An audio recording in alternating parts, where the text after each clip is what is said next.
ಪ್ರಿಯ ಬಂಧುಗಳೇ, ನಮಸ್ತೆ. ಹೇಗಿದ್ರೆಲ್ಲರೂ? ಬಂಧುಗಳೇ, ನಟ ದರ್ಶನ್ಗೆ ಮತ್ತೊಂದು ಸಂಕಷ್ಟ ಎದುರಾಗಿದೆ. ತನ್ನ ಸ್ನೇಹಿತರೆ ದರ್ಶನ್ ವಿರುದ್ಧ ತಿರುಗಿ ಬಿದ್ದಿದ್ದಾರೆ. ಇದರಿಂದಾಗಿ ದರ್ಶನ್ಗೆ ಗಾಯದ ಮೇಲೆ ಬರೆ ಎಳೆದಂತಾಗಿದೆ. ಹೌದು, ಚಿತ್ರದುರ್ಗದ ರೇಣುಕಾಸ್ವಾಮಿ ಕೊಲೆ ಪ್ರಕರಣಕ್ಕೆ ರೋಚಕ ತಿರುವು ಸಿಕ್ಕಿದೆ. ಪ್ರಕರಣದಲ್ಲಿ ಮಾಫಿ ಸಾಕ್ಷಿ ನುಡಿಯುವುದಾಗಿ 3 ಆರೋಪಿಗಳು ನ್ಯಾಯಾಲಯದ ಮೊರೆ ಹೋಗಿದ್ದಾರೆ. ಕೊಲೆ ಪ್ರಕರಣದ 13ನೇ ಆರೋಪಿ ಪ್ರದೋಷ್ ರಾವ್ ಮಾಫಿ ಸಾಕ್ಷಿಯಾಗಿ ಪರಿಗಣಿಸುವಂತೆ ಸೆಕ್ಷನ್ 59ರ ಅಡಿಯಲ್ಲಿ ಕೋರ್ಟ್ಗೆ ಅರ್ಜಿ ಸಲ್ಲಿಸಿದ್ದಾರೆ. ಮತ್ತೊಂದೆಡೆ ಪ್ರಕರಣದ 10ನೇ ಆರೋಪಿ ರವಿಶಂಕರ್ ಹಾಗೂ ವಿನಯ್ ಕೂಡ ಮಾಫಿ ಸಾಕ್ಷಿ ಹೇಳಿಕೆ ನೀಡುವುದಾಗಿ ಅರ್ಜಿ ಸಲ್ಲಿಸಿದಾಗಿ ಅವರ ಪರ ವಕೀಲರು ವಾದ ಮಂಡಿಸಿದ್ದಾರೆ. ಸೆಕ್ಷನ್ 307ರ ಅಡಿಯಲ್ಲಿ ಅರ್ಜಿ ಸಲ್ಲಿಸಿದ ವಾದ ಮಂಡಿಸಿ ಪ್ರದೋಷ್ ಪರ ವಕೀಲರು ದಿವಾಕರ್ ಹತ್ಯೆ ಪ್ರಕರಣದಲ್ಲಿ ನನ್ನ ಕಕ್ಷಿದಾರನು ಮಾಫಿ ಸಾಕ್ಷಿಯಾಗಿ ಪರಿಗಣಿಸಬೇಕು. ಆತ ನ್ಯಾಯಾಲಯದ ಮುಂದೆ ಹೇಳಿಕೆ ನೀಡಲಿದ್ದು ನ್ಯಾಯಾಲಯವು ಕ್ಷಮಾದಾನ ನೀಡಬೇಕು ಎಂದು ವಾದ ಮಂಡಿಸಿದರು.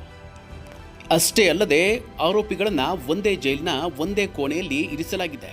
ಇದು ಸರಿಯಲ್ಲ, ಬೇರೆ ಬೇರೆ ಸೆಲ್ಗೆ ವರ್ಗಾಯಿಸಬೇಕು ಎಂದು ಮನವಿ ಮಾಡಿಕೊಂಡರು. ಆರೋಪಿಗಳಾದ ರವಿಶಂಕರ್ ಹಾಗೂ ವಿನಯ್ ಪರ ವಾದ ಮಂಡಿಸಿದ ವಕೀಲರು, ನನ್ನ ಕಕ್ಷಿದಾರರು ಸಹ ಮಾಫಿ ಸಾಕ್ಷಿ ಹೇಳಲು ತಯಾರಿದ್ದಾರೆ. ಈ ಕುರಿತಂತೆ ನ್ಯಾಯಾಲಯಕ್ಕೆ ಅರ್ಜಿ ಸಲ್ಲಿಸಲಾಗುವುದು ಎಂದು ಹೇಳುತ್ತಿದ್ದಂತೆ ಆಕ್ಷೇಪಿಸಿದ ಪ್ರದೋಷ್ ಪರ ವಕೀಲರು, ನಾವು ಮೊದಲು ಅರ್ಜಿ ಸಲ್ಲಿಸಿದ್ದೇವೆ, ಅವರ ಅರ್ಜಿ ವಿಲೀನಗೊಳಿಸಬೇಕು, ನಮ್ಮ ಅರ್ಜಿಯನ್ನು ಪರಿಗಣಿಸಬೇಕು, ಸಾಕ್ಷಿಗೆ ರಕ್ಷಣೆ ನೀಡಿ, ಆದಷ್ಟು ಬೇಗ ಮಾಫಿ ಸಾಕ್ಷಿ ಹೇಳಿಕೆಗೆ ಅವಕಾಶ ನೀಡಿ, ಇದು ಪ್ರಾಸಿಕ್ಯೂಷನ್ ನೆರವಾಗಲಿದೆ ಎಂದು ವಾದ ಮಂಡಿಸಿದರು. ಈ ಬಗ್ಗೆ ನಿಲುವು ತಿಳಿಯುವಂತೆ ನ್ಯಾಯಾಲಯ ನೀಡಿರುವ ಸೂಚನೆಯ ಹಿನ್ನೆಲೆಯಲ್ಲಿ ಪ್ರಾಸಿಕ್ಯೂಷನ್ ಪರ ವಾದ ಆರಂಭಿಸಿದ ಎಪಿಪಿ ಪ್ರಸನ್ನ ಕುಮಾರ್, ಮೊದಲಿಗೆ ಆರೋಪಿ ಸಲ್ಲಿಸಿದ ಅರ್ಜಿ ಬಗ್ಗೆ ವಿಚಾರಣೆ ನಡೆಸಬೇಕು.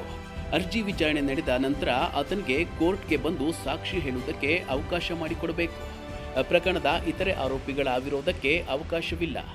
ಆರೋಪಿಯು ಸೆಕ್ಷನ್ 307ರ ಪ್ರಕಾರ ಅಪ್ರೂವಲ್ ಆಗಲು ಅರ್ಜಿ ಸಲ್ಲಿಸಿದ್ದಾರೆ. ಪ್ರಾಸಿಕ್ಯೂಷನ್ಗೂ ಮಾಫಿ ಸಾಕ್ಷಿ ಸಹಾಯವಾಗಲಿದೆ ಎಂದು ವಾದ ಮಂಡಿಸಿದರು. ಅಷ್ಟೇ ಅಲ್ಲದೆ ಅಪ್ರೂವಲ್ ಆಗಬಯಸುವ ಆರೋಪಿ ಸೆಕ್ಷನ್ 306ರ ಪ್ರಕ್ರಿಯೆ ಪಾಲಿಸಬೇಕು. ಈ ಹಂತದಲ್ಲಿ ಇತರೆ ಸಹ ಆರೋಪಿಗಳ ವಾದ ಕೇಳಬೇಕಾಗಿಲ್ಲ. ಕೋರ್ಟ್ ಕ್ಷಮಾದಾನಕ್ಕೆ ಒಪ್ಪಿದ ಬಳಿಕ ಇತರೆ ಆರೋಪಿಗಳಿಗೆ ಪ್ರಶ್ನಿಸುವ ಹಕ್ಕು ಇರಲಿದೆ. ಈ ಪ್ರಕ್ರಿಯೆಗಳಲ್ಲಿ ಲೋಪಗಳಿದ್ದರೆ ಹೈಕೋರ್ಟ್ನಲ್ಲಿ ಪ್ರಶ್ನಿಸಬಹುದು ಎಂದರು. ಇನ್ನು ದರ್ಶನ್ ಪರ ವಾದ ಮಂಡಿಸಿದ ಅಸ್ಮತ್ ಪಾಷಾ, ಆರೋಪಿಗಳಿಗೆ ಪ್ರಕರಣ ವಿಚಾರಣೆ ಏನಾಗುತ್ತದೆ ಎಂಬುದರ ಬಗ್ಗೆ ತಿಳಿಯುವ ಹಕ್ಕಿದೆ. ಆರೋಪಿ ಪರ ವಕೀಲರಿಗೆ ಈ ಅರ್ಜಿಯ ಪ್ರತಿ ಕೊಟ್ಟಿಲ್ಲ. ನಿನ್ನೆ ಕೇಸ್ ಮುಂದೂಡಿಕೆಯಾದ ಮೇಲೆ ಅರ್ಜಿ ಹಾಕಿದ್ದಾರೆ. ಆರೋಪಿಗೆ ತನ್ನ ವಾದ ಮಂಡಿಸುವ ಮೂಲಭೂತ ಹಕ್ಕಿದೆ. ಕ್ಷಮಾದಾನ ಕೇಳಿದ ತಕ್ಷಣ ಕೊಡುವ ಹಾಗಿಲ್ಲ. ಸಾಕ್ಷಿ ಹೇಳ್ತೀನಿ ಎಂದಾಕ್ಷಣ ಆರೋಪಿಗೆ ಕ್ಷಮೆ ನೀಡಲಾಗದು. ಯಾವ ಆರೋಪಿ ಮಾಫಿ ಸಾಕ್ಷಿ ಆಗಲು ಬಯಸುತ್ತಾನೋ ಆತನ ಹೇಳಿಕೆ ದಾಖಲೆಯಾಗಬೇಕು. ಆರೋಪಿ ಹೇಳಿಕೆ ದಾಖಲಿಸದೆ ಪ್ರಾಸಿಕ್ಯೂಷನ್ ಒಪ್ಪಿಗೆ ನೀಡಲು ಅವಕಾಶ ಇಲ್ಲ. ಮಾಫಿ ಸಾಕ್ಷಿ ಪ್ರಾಸಿಕ್ಯೂಷನ್ ಪರ ಇರಬಾರದು, ನ್ಯಾಯದ ಪರ ಇರಬೇಕು ಎಂದು ವಾದ ಮಂಡಿಸಿದರು.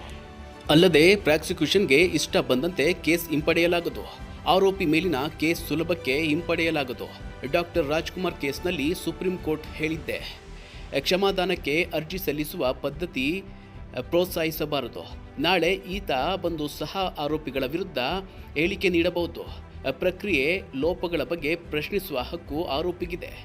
ಪರಿಣಾಮಿತ ವ್ಯಕ್ತಿ ವಾದ ಕೇಳದೆ ಕ್ಷಮಾದಾನ ತೀರ್ಮಾನಿಸಬಾರದು ಎಂದು ವಾದ ಮಂಡಿಸಿದರು. ಇನ್ನು ಮಧ್ಯಾಹ್ನದ ಬಳಿಕ ಮಾಫಿ ಸಾಕ್ಷಿ ಕೋರಿ ಅರ್ಜಿ ವಿಚಾರಣೆ ಮುಂದುವರಿಯಿತು.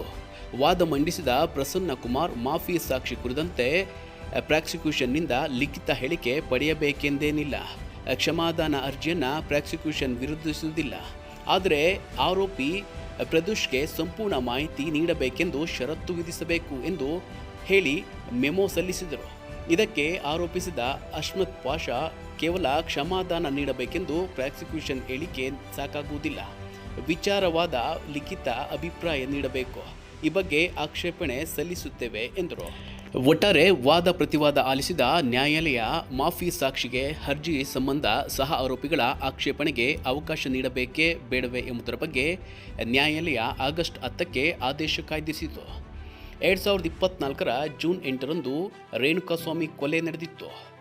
ಜೂನ್ 11ರಂದು ಈ ಕೊಲೆಯಲ್ಲಿ ಭಾಗಿಯಾಗಿದ್ದಾರೆ ಎಂಬ ಆರೋಪದ ಮೇಲೆ ನಟ ದರ್ಶನ್, ಪವಿತ್ರ ಗೌಡ ಸೇರಿದಂತೆ ಒಟ್ಟು 17 ಮಂದಿ ಆರೋಪಿಗಳನ್ನು ಕಾಮಾಕ್ಷಿಪಾಳ್ಯ ಪೊಲೀಸರು ಬಂಧಿಸಿದರು. ಕೃತ್ಯ ಮರೆಮಾಚಲು ನೀಡಲಾಗಿದ್ದ ಸುಮಾರು 30 ಲಕ್ಷ ಹಣ 14ನೇ ಆರೋಪಿ ಪ್ರದೂಷ್ ಮನೆಯಲ್ಲಿ ಪತ್ತೆಯಾಗಿತ್ತು. ಒಳಸಂಚು ಹಾಗೂ ಸಾಕ್ಷ್ಯ ನಾಶಪಡಿಸುವ ಆರೋಪದಡಿ ಬಂಧಿಸಲಾಗಿತ್ತು. ರವಿಶಂಕರ್ ಹಾಗೂ ವಿನಯ್ ಅವರನ್ನ ಹಲ್ಲೆ ಹಾಗೂ ಸಾಕ್ಷ್ಯ ನಾಶ ಮಾಡಿದ ಆರೋಪದಡಿ ಬಂಧಿಸಲಾಗಿತ್ತು. ಅದೇನೇ ಇರಲಿ ಬಂಧುಗಳೇ, ಕಾನೂನಿನ ಮುಂದೆ ಯಾರೂ ದೊಡ್ಡವರಲ್ಲ. ನ್ಯಾಯಾಲಯ ಕೊಡುವ ತೀರ್ಪಿಗೆ ಎಲ್ಲರೂ ತಲೆಬಾಗಲೇಬೇಕಿದೆ.